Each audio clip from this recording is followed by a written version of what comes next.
वाराणसी के लालपुर पांडेपुर थाना क्षेत्र में पुलिस ने बीती रात रिंग रोड गोड़ोपुर मोड़ के पास शातिर चोर हनीफ अली उर्फ गुल्लू को चोरी के कीमती गहनों के साथ गिरफ्तार किया। आरोपी बिहार के मुजफ्फरपुर का निवासी है और पिछले 10 वर्षों से बनारस में रहकर राजमिस्त्री के आड़ में चोरी की रेकी करता था। पुलिस ने आरोपी के पास से अंगूठी, झुमकी, बाली, कुंडल समेत 9 जोड़ी गहने बरामद किए हैं। हाल ही में संजय नगर कॉलोनी में हुई चोरी की घटना में भी ये शामिल था। एसएसपी कैंट नितिन तनेजा ने मामले का खुलासा किया। आरोपी पर बीएनएस की धाराओं 305A, 331(4), 317(2) के तहत मुकदमा दर्ज किया गया है। पूरी कार्रवाई में प्रभारी निरीक्षक राजीव कुमार सिंह, क्राइम ब्रांच और सर्विलांस टीम शामिल रही। आरोपी के आपराधिक इतिहास की जाँच जारी है। थाना लालपुर पांडेपुर में एक मुकदमा अपराध संख्या 176 2025 पंजीकृत हुआ था, जिसमें यहाँ संजय नगर कॉलोनी में एक चोरी हुई थी। तो जिनके यहाँ चोरी हुई थी वो कहीं बाहर गए हुए थे।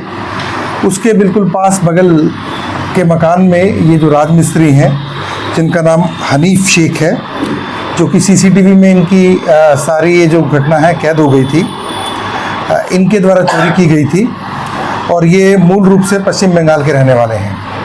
तो हमारी टीम ने इनको ये गोईठा मोड़ रिंग रोड से जो सामान के साथ इनको चोरी किया है, लगभग 70% सामान जो है वो बरामद हो गया है। 30% इसके द्वारा किसी को बेच दिया गया है। क्या सामान चोरी हुआ था? जो चोरी हुए सामान में मेनली ज्वेलरी थी, जिसमें अंगूठी थी, झुमके थे, टॉप्स थे और नग से जड़ी जो है पीली धातु थी। ऐसा ही कुछ सामान था जो उसके द्वारा चोरी किया गया। क्या ऐसा कोई आपराधिक इतिहास भी है क्या? इससे पूर्व में भी कुछ इस तरह ये राजमिस्त्री है, तो काम तो दूसरा करता था, लेकिन इसने मौके का फ़ायदा उठा के जब देखा कि इस मकान में कोई नहीं है तो इसने चोरी की घटना को अंजाम दिया। एज सच इसकी पहले कोई चोरी का कोई आपराधिक इतिहास संज्ञान में नहीं आया। क्या पहले भी क्या उस मकान में चोरी करने का, उसी मकान में चोरी करने का क्या मकसद था? पहले काम अब ये वही काम कर रहा था और मौके का फ़ायदा उठाया इसने। अच्छा, इस तरीके की मंशा रही। हाँ, मगर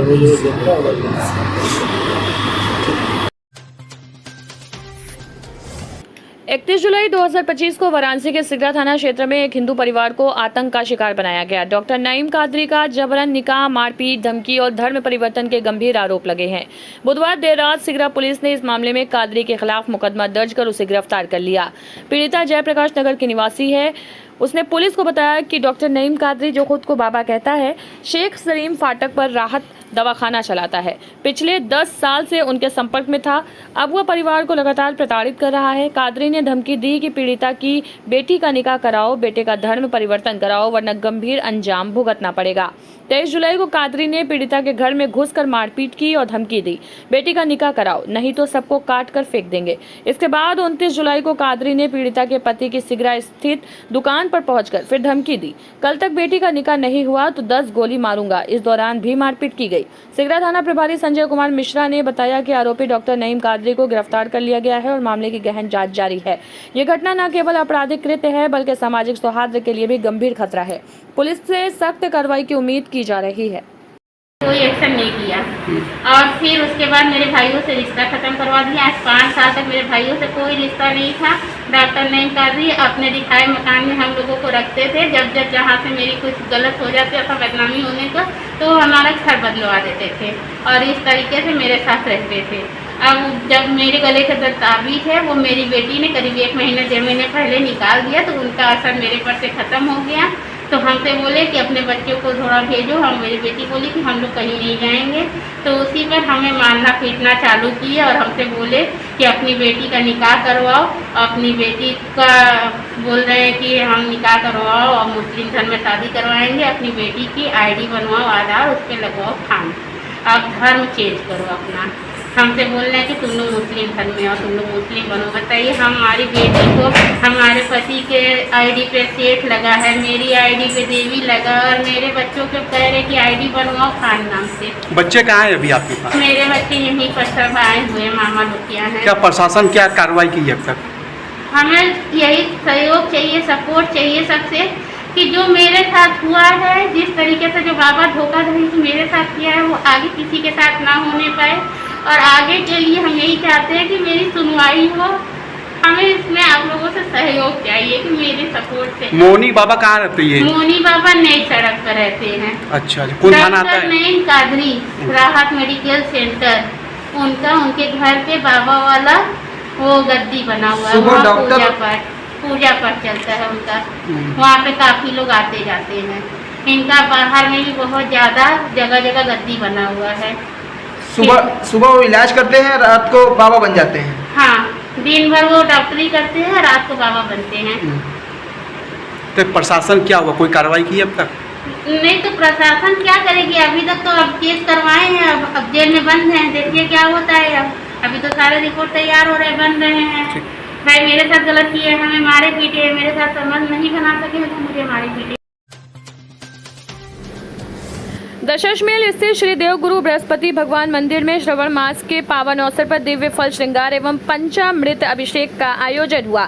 21 प्रकार के फलों से मंदिर को सजाया गया और स्वर्ण मुखौटा एवं चांदी के अष्ट धातु छत्र के साथ भगवान को सपरिवार विराजित किया गया। मुख्य द्वार को अशोक व कामिनी पत्तियों, रंगीन कपड़ों और विद्युत झालरों से सजाया गया। प्रातः 4 बजे मंगला आरती अजय गिरी द्वारा एवं रात्रि 1 बजे शयन आरती संपन्न हुई। संतोष गिरी व अभिषेक गिरी ने रुद्राभिषेक व भोर आरती की अगुवाई की। गिरी परिवार द्वारा भोग प्रसाद वितरण किया गया। गुरुजी अपना नाम बताइए। अजय गिरी हमारा नाम है। गुरुजी आज ये किस तरह का श्रृंगार यहाँ पर हुआ है? प्रत्येक वर्ष के भांति इस वर्ष भी देवगुरु बृहस्पति का श्रावणी मास में जो है आज तीसरा श्रृंगार है, जिसमें फल का श्रृंगार किया गया है। बाबा को जो है 11 वैदिक मंत्रों द्वारा जो है रुद्राभिषेक किया गया बटुक द्वारा। इसके तत्पश्चात जो है बाबा को नूतन वस्त्र धारण करा के मौसमी फूलों से जो है बाबा का श्रृंगार किया गया। इसके तत्पश्चात जो है अभिषेक गिरी या संतोष गिरी द्वारा जो है बाबा का मंगला आरती संपन्न कराया गया। तत्पश्चात जो है अभय गिरी द्वारा जो है भोग प्रसाद का वितरण किया गया मंगला आरती के बाद, जो अभी क्रम जारी है। इस फल श्रृंगार में जो भी तमाम प्रकार के मौसमी फल मिले हैं, उससे बाबा के गर्भगृह से लेकर के मंदिर के प्रांगण तक जो है बाहर तक जो है बाबा का जो है फलों द्वारा श्रृंगार किया गया है। ये फल इसलिए लगाया गया है कि जो भी भक्त अपने मनोवांछित फल पाने की इच्छा रखते हैं, जिसका कोई भी तरह का जो है मन के अंदर इच्छा हो कि हमारा प्रभु ये काम सिद्ध करे, आज रात्रि 9 बजे से 11 बजे तक ये फल का वितरण किया जाएगा। 2 अगस्त को प्रधानमंत्री नरेंद्र मोदी अपने 51वें दौरे पर वाराणसी आएंगे। भाजपा काशी क्षेत्र के अध्यक्ष दिलीप पटेल ने पत्रकार वार्ता में जानकारी दी कि पीएम मोदी 2200 करोड़ रुपए की विकास योजनाओं का लोकार्पण और शिलान्यास करेंगे। प्रधानमंत्री सेवापुरी ब्लॉक के बनौली गांव में एक विशाल जनसभा को भी संबोधित करेंगे। जनसभा स्थल को 20 ब्लॉक में विभाजित किया गया है। हर ब्लॉक में पार्टी के ओर से एक इंचार्ज नियुक्त किया गया है, जो आगंतुकों को व्यवस्थित ढंग से बैठाने में मदद करेगा। सभा स्थल पर पेयजल व अन्य व्यवस्थाएं पूरी कर ली गई है। भाजपा ने इस दौरे को ऐतिहासिक बनाने की पूरी तैयारी कर ली है। दिलीप पटेल ने कहा, अध्यक्ष काशी क्षेत्र के भारतीय जनता पार्टी प्रधानमंत्री का ये दौरा काशी के विकास को नई गति देगा। पार्टी की पूरी तैयारी हो चुकी है। काशी एक बार फिर प्रधानमंत्री मोदी के स्वागत को तैयार है। वाराणसी के लोकप्रिय सांसद, देश के यशस्वी प्रधानमंत्री जी का आगमन 2 अगस्त को लगभग 10:30 बजे बनारस में हो रहा है। माननीय प्रधानमंत्री जी बनौली, जो विकासखंड सेवापुरी कालिका धाम में पड़ता है, वहाँ पर एक विशाल जनसभा को संबोधित करेंगे। इसी के साथ माननीय प्रधानमंत्री जी, इसी काशी को वह सौभाग्य प्राप्त हुआ है कि किसान सम्मान निधि का 20वां किस्त बटन दबा करके माननीय प्रधानमंत्री जी यहाँ से उसको जारी करेंगे। लगभग हम जानते हैं कि जब भी माननीय प्रधानमंत्री जी आते हैं, यहाँ पर लाखों करोड़ों रुपए का सौगात दे करके जाते हैं। इस बार भी 2200 करोड़ रुपए की परियोजनाओं को माननीय प्रधानमंत्री जी या तो शिलान्यास करेंगे या तो लोकार्पण करेंगे। किसान सम्मान निधि भी यहीं से जारी करेंगे प्रधानमंत्री। किसान सम्मान निधि, हम जानते हैं कि किसानों के खातों में किसान सम्मान निधि तिमाही 2-2 हज़ार रुपये का माननीय प्रधानमंत्री जी के ही आशीर्वाद से मिलना प्रारंभ हुआ है। किसान सम्मान निधि का 20वां किस्त माननीय प्रधानमंत्री जी यहाँ से बटन दबाकर जारी करेंगे। 20,70,000 किसान सम्मान निधि से लाभान्वित होते हैं और उस दिन माननीय प्रधानमंत्री जी के एक बटन से 20,70,000 किसानों के खातों में किसान सम्मान निधि। किस तरह से आप लोग स्वागत करेंगे प्रधानमंत्री का? माननीय प्रधानमंत्री जी का स्वागत अभिनंदन। हम लोग चारों तरफ भारतीय जनता पार्टी के झंडे को लगा करके, कपड़े से सजा करके और कार्यक्रम स्थल पर ढोल नगाड़ा ताशे के साथ में और एक बहुत बड़ी जनसमूह इकट्ठा करके माननीय प्रधानमंत्री जी का हम लोग हर हर महादेव के नारे के साथ स्वागत कर रहे हैं। कौन सी प्रमुख परियोजनाएं हैं जो काशी से प्रधानमंत्री? देखिए, जैसा कि मैंने कहा, यूपी में हजारों सरकारी स्कूलों को बंद करने के आदेश के विरोध में आज शास्त्री घाट कचहरी वाराणसी में साझा संस्कृति मंच और जन आंदोलन के राष्ट्रीय समन्वय यूपी के बैनर तले जोरदार प्रदर्शन हुआ। सैकड़ों लोगों ने मुख्यमंत्री को संबोधित ज्ञापन सौंपते हुए इस निर्णय को जन विरोधी बताया और तत्काल वापस लेने की मांग की। प्रदर्शनकारियों ने समान शिक्षा, सबका अधिकार और स्कूल बंदी रद्द करो जैसे नारे लगाते हुए मार्च निकाला। वक्ताओं ने कहा कि इस फैसले से लाखों बच्चों की पढ़ाई और हजारों शिक्षकों की नौकरी खतरे में है। प्रोफेसर प्रतिमा गौंड, वल्लभाचार्य पांडे, जागृति राही, कुसुम वर्मा सहित कई सामाजिक कार्यकर्ताओं ने सरकार की शिक्षा नीति की तीखी आलोचना की और शिक्षा के निजीकरण को असमानता बढ़ाने वाला बताया। अंत में बीएसए को सौंपे ज्ञापन में स्कूली बंदी रोकने, शिक्षा बजट बढ़ाने और गुणवत्तापूर्ण मुफ्त शिक्षा सुनिश्चित करने की मांग रखी गई। हम बेनीपुर से आल है, मिर्जा मुराद के बगल में बेनीपुर एक गांव है। क्या कहना चाह रही? हम यह कह चाहते है कि जैसे कि हमार लड़की पढ़े लिखे नहीं बा, ओकर शादी विवाह कर दिया, वो अपने घरे चल गई, ओकरे घरे वाला मारेन काटेन या कुछ भी करेन तो कैसे हमके पता चली?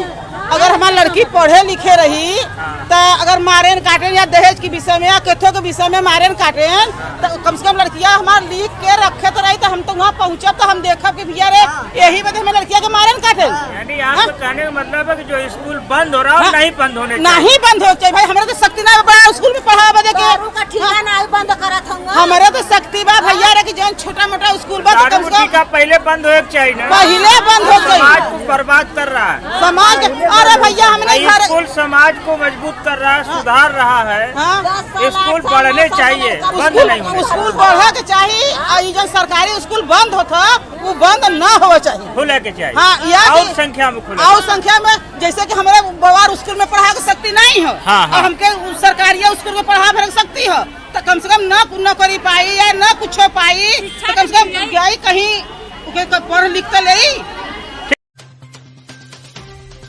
आजमगढ़ के बुरनपुर तहसील के बासी जपती माफी गांव में ग्रामीणों ने विरोध प्रदर्शन किया। उनका आरोप है कि गांव के एक व्यक्ति आलोक मिश्रा जो खुद को पत्रकार बताता है, उन्होंने झूठे मुकदमा में फंसाकर परेशान करा है। ग्रामीणों का कहना है कि आलोक मिश्रा के पास पत्रकारिता की कोई डिग्री नहीं है, फिर भी वो थाने और तहसील में अपनी पहुंच दिखा के उन्हें रोज तहसील बुलवाता है। मजदूरी करने वाले ये लोग रोज तहसील बैठेंगे तो अपने परिवार का पेट कैसे भरेंगे। उन्होंने बताया कि तहसील के कर्मचारी भी आलोक मिश्रा के कहने पे उन्हें बार बार बुलाते हैं। कई बार शिकायत करने के बाद भी कोई सुनवाई नहीं हो रही। वहीं एसडीएम नंदनी शाह ने बताया कि पुलिस रिपोर्ट के आधार पर पेशी के लिए बुलाया जा रहा है और अब हालत सामान्य होने पर हफ्ते में एक बार बुलाया जाएगा। क्या नाम है आपका? अरविंद राजभर। कहाँ के रहने? बांसी जप्ती माफी। यहाँ आए हैं तहसील पर, क्या मामला? 151 के चालान हो गई है, जिसके बाद भी हमें फर्जी दौड़ाया जा रहा है। कब से चालान हुई है? अभी कम से कम 1.5 महीने से हम दौड़ रहे हैं। 1.5 महीने से। क्या दौड़ा रहे हैं, मतलब क्या दौड़ा रहे हैं? वो दौड़ा रहे हैं कि मतलब बोल रहे हैं कि हम तुमको जीने खाने नहीं देंगे, तुम हमें मारते हो, धमकी देते हो। कौन कह रहा है? आलोक मिश्रा। यहाँ तक कि हमारे बाबा को परफेक्ट मिशन का एक फर्जी पत्रकार लिए हैं, बोलते हैं अभी हमके पैड दिखा रहे हैं कि देखो हम ये पैड पे तुमको हम जेल खटवाएंगे, तुमको हम जीने कमाने नहीं देंगे। 3-4 दिन पहले मारी इनके कमर पे चोट लग गई है, इतना सूजन है, हम दवाई करा रहे हैं, लेकिन दवाई कराने के पैसा नहीं है। हम दवा कराएं कि अपना के तहसील पे अपना के साइन करें। तहसील पे कौन बुलाता है? संजय मिश्रा। संजय मिश्रा बड़े भाव से साइन करने के लिए बुलाते हैं। कहते हैं एसडीएम साहब का आदेश है तो आपको रोजाना साइन करना पड़ेगा, लेकिन 2 हफ्ते से हफ्ते में एक बार आना पड़ रहा है। हाँ, अभी पहले रोजाना आते थे, रोजाना कम से कम 8-10 दिन तक आए हैं हम। हाँ, क्या चाहते हो? हाँ, हम चाहते हैं हमें सच्चाई मिले, वो आलोक मिश्रा के ऊपर थोड़ा कार्रवाई हो कि हमें झूठे पूर्व फंसा रहे हैं, लेकिन हमको उसका चेहरा नहीं देखते हैं। सुबह से लेकर शाम तो कभी आते हैं कभी जाते हैं, दिन में खाली एक बार निकलते हैं, सुबह के टाइम बच्चों को छोड़ने जाते हैं, लेकिन कितना बज जाती है हमें नहीं पता। उसके बाद हम उन्हें देखते नहीं है, कभी आते हैं कभी जाते हैं, लेकिन फर्जी हम लोग को परेशान कर रहे हैं। हम लोग को बहुत परेशान कर रहे हैं। हमें इस पर कार्रवाई चाहिए, हमें भी थोड़ा सच्चाई चाहिए। हम झूठ नहीं बुतवा करके हम बोलते आके तुम हमारा पैर तोड़ दियो, लेकिन पैर तोड़े हैं तो दुनिया को दिखना मांगता है ना। रोज रोजाना गाड़ी लेके आते जाते हैं, सुबह शाम बोलते हैं और बाद में बोलते हैं हमारा पेड़ तोड़ दिया, हाथ तोड़ दिया। यहाँ तक कि हम उनका सुबह चेहरा नहीं देखते हैं। और परसों को नर्सों इनको मार के कमर तोड़ दिए हैं वो। अब इनका दावा कर रहे हैं कि हम आके तहसील पे साइन करेंगे, 100 रुपए इनको दें कि 100 रुपए उनको दें, तो दावा कर रहे हैं। थाने पे भी दिया, थाने पे भी दिया, SDM साहब पे भी दिया, लेकिन हमारे ऊपर इनको मारे हैं तो इनका हाँ दिया, हाँ, लेकिन कार्रवाई नहीं हुई वहाँ से, ना थाने से हो रही, ना यहाँ से हो रही। खाली एक पार्टी को दौड़ाया जा रहा है, विपक्षी को खाली बस परेशान किया जा रहा है, उनके ऊपर कुछ कार्रवाई नहीं हो रही है।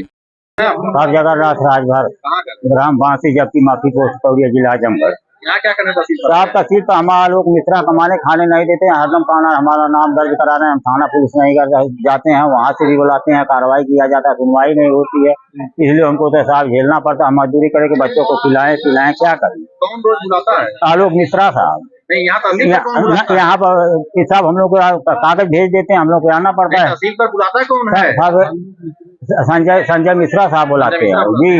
क्यों बुलाते हैं, क्या कहते हैं? साहब कहते हैं क्या है, 10 बजे से 4 बजे तक यहाँ बुला के बैठा लेते हैं, बच्चों को नमक रोटी जिलाएंगे। हम 10 बजे शाम तक मजदूर आदमी है साहब, हम लोग क्या करते हैं, मजदूर करके अपना पेट भरा भोकर करते हैं, तो कहाँ से हम लोग का खर्चा चलेगा साहब। मतलब आपको परेशान किया जा रहा था और कोई हम लोग को छुआ नहीं, सब परेशानी हम लोग को झेला रहे हैं। मऊ के दीवानी न्यायालय परिसर में आज जिला विधिक सेवा प्राधिकरण द्वारा एक प्रेस कॉन्फ्रेंस की गई। सचिव बाकस असीम रिजवी ने बताया कि 1 जुलाई से 30 सितंबर 2025 तक राष्ट्रीय मध्यस्थता अभियान चलाया जा रहा है। इस अभियान का मकसद है कि लोग अपने विवाद कोर्ट के बाहर आपसी समझौते से निपटाएं। इसमें वैवाहिक झगड़े, चेक बाउंस, लोन की वसूली, उपभोक्ता विवाद, एक्सीडेंट क्लेम, घरेलू हिंसा, जमीन विवाद और सेवा से जुड़े मामले शामिल हैं। उन्होंने जनता से अपील की कि इस योजना का फायदा उठाएं और कोर्ट कचहरी के झंझट से बचें। इसमें ना कोई हारता है ना कोई जीतता है, फायदा दोनों पक्षों का होता है। माननीय राष्ट्रीय विधिक सेवा प्राधिकरण और माननीय राज्य विधिक सेवा प्राधिकरण लखनऊ के निर्देशानुसार 1 जुलाई से लेकर 30 सितंबर तक राष्ट्रीय मध्यस्थता अभियान चलाया जा रहा है, जिसमें विभिन्न प्रकार के वादों को पक्षकारों की सहमति के आधार पर निपटाया जाएगा। मध्यस्थता अभियान प्रशिक्षित और दक्ष मध्यस्थों के द्वारा संपादित किया जा रहा है।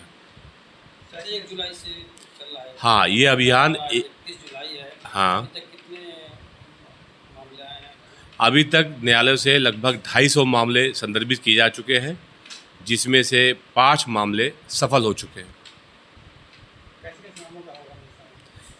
इसमें विभिन्न प्रकार के मामले हैं, जैसे वैवाहिक विवाद मामले, दुर्घटना दावे के मामले, घरेलू हिंसा के मामले, चेक बाउंस के मामले, सेवा विवाद मामले, संबंधी अपराध मामले, उपभोक्ता विवाद मामले, ऋण वसूली के मामले, बंटवारा संबंधित मामले, बेदखली से संबंधित मामले, भूमि अधिग्रहण के मामले, अन्य उपयुक्त सिविल मामले जिसमें पक्षकार सहमत हों, उन मामलों का निपटारा किया जा सकता है। तो देखा जाए कि पारिवारिक विवाद मामले अधिक आते हैं। हाँ। और इसे कैसे निस्तारण किया जाता है? क्या पारिवारिक विवाद में दोनों पक्ष को बैठा के उनको तैयार किया जाता है कि उनका परिवार बच जाए, न टूटे और वो राजी खुशी अपने घर चले जाए। परिवार बसाने का प्रयास किया जाता है पारिवारिक मामलों में। जो परिवार नहीं मानता है, जैसे कि लड़की का पक्ष ज़्यादा भारी होता है, तो ऐसे में कैसे उसका? जो परिवार नहीं मानता है तो वो जो है असफल हो जाता है और उसकी पत्रावली संबंधित न्यायालय को भेज दिया जाता है। तो क्या कहेंगे और लोगों से? हम ये चाहते हैं कि इसमें ज़्यादा से ज़्यादा पक्षकार भाग लें, ताकि वो इस अभियान से लाभान्वित हों और इससे एज ए होल पूरे राष्ट्र को फ़ायदा मिले, ये कहना चाहिए। अभी 2 महीने का समय बचा हुआ है। आज 31 जुलाई हो गया है। अगस्त और सितंबर 2 महीने अभी शेष है, तो इसका व्यापक स्तर पर प्रचार प्रसार किया जाए, ताकि ज़्यादा से ज़्यादा लोग इसके जागरूक हो, आम जनमानस में इसकी सूचना पहुंच जाए और वो इस अभियान से लाभान्वित हो। वाराणसी में 5 सफर को निकले आलम, मजलिसों में नोहा मातम और देश के लिए हुई दुआखानी। बता दें कि 31 जुलाई को 5 सफर 1447 हिजरी की नौचंदी जुमरात के मौके पर शहर के कई इलाकों में अलम जुलूस निकाले गए। दरगाह फातमान, सदर इमामबाड़ा, लाटसरैया, अजदरी बाजार, पठानी टोला, चौहट्टा लाल खां सहित कई स्थानों पर मजलिसों का आयोजन हुआ, जहां नोहा मातम और दुआखानी की गई। दरगाह फातमान में मौलाना फजले मुमताज जौनपुर और हाजी फरमान हैदर ने मजलिस को खिताब किया। उन्होंने कहा, जो हुसैनी है वो खंजर से नहीं डरता। सदर इमामबाड़ा में मुतवल्ली सज्जाद अली गुज्जन के नेतृत्व में अलम निकाला गया। अंजुमनों ने जैसे जवादिया, आबेदिया, सज्जादिया और इमामिया ने विभिन्न इलाकों में नौहा मातम किया। कच्ची सराय, मदनपुरा, दोशीपुरा, रामनगर आदि स्थानों पर भी मजलिसें हुई। हाजी हैदर ने जानकारी दी कि 1 अगस्त की शाम 7वें इमाम हजरत मूसा काजिम की जयंती के अवसर पर शहर के तमाम अज़ाखानों में जलसा और मुसल्लमा आयोजित होंगे, जहां शायर और उलेमा इमाम की सीरत बयान करेंगे। वाराणसी के पितरकुंडा पर गुरुवार को डर्बी शायर क्लब द्वारा महान गायक मोहम्मद रफ़ी की 45वीं पुण्यतिथि पर श्रद्धांजलि अर्पित की गई। क्लब अध्यक्ष शकील अहमद जादूगर के नेतृत्व में मछलियों को चारा खिलाकर व रफ़ी साहब के चित्र पर पुष्प अर्पित किए गए। श्री शकील ने बताया कि रफ़ी साहब ने धर्मेंद्र, शम्मी कपूर और दिलीप कुमार जैसे कलाकारों को अपनी आवाज़ दी है, जो उन्होंने देशभक्ति गीतों के जरिए देशवासियों को प्रेरित किया। कार्यक्रम में पाकिस्तान दौरे की एक याद भी साझा की गई, जब रफ़ी साहब ने एक फरमाइश पर बड़ी दूर से आए हैं गीत गाया था। इस मौके पर भारत सरकार से रफ़ी साहब को भारत रत्न देने और उनके नाम से ट्रेन शुरू करने की मांग की गई। कार्यक्रम में बाली शर्मा, बबलू गुप्ता, मोहम्मद अली, अतीक अहमद सहित कई लोग मौजूद रहे। रफ़ी साहब की आवाज़ आज भी लोगों के दिलों में जिंदा है। आज मोहम्मद रफ़ी साहब की 45वीं पुण्यतिथि प्राचीन गुंड पर पितरकुंडा पे मना रहे हैं। आज ही के दिन 1980 को इस महान गायकार ने इस फ़न की दुनिया को छोड़कर रुखसत हो गए। आज रफ़ी साहब हमारे बीच में नहीं है, लेकिन उनके गीतें हैं, यादें हैं। और रफ़ी साहब ने जैसे जैसे गीत उन्होंने गाया है, आज भी हृदय में उतरने वाला गीत है। और रफ़ी साहब ने 1962 में जब चीन से जंग चल रही थी, तो भारतीयों को जोश, भारत के लोगों को जोश पैदा करने के लिए फ़िल्म हकीकत बनाई गई थी। तो उनमें उन्होंने गाना गाया था कि कर चले हम फ़िदा जान वतन साथियों, अब तुम्हारे हवाले वतन साथियों।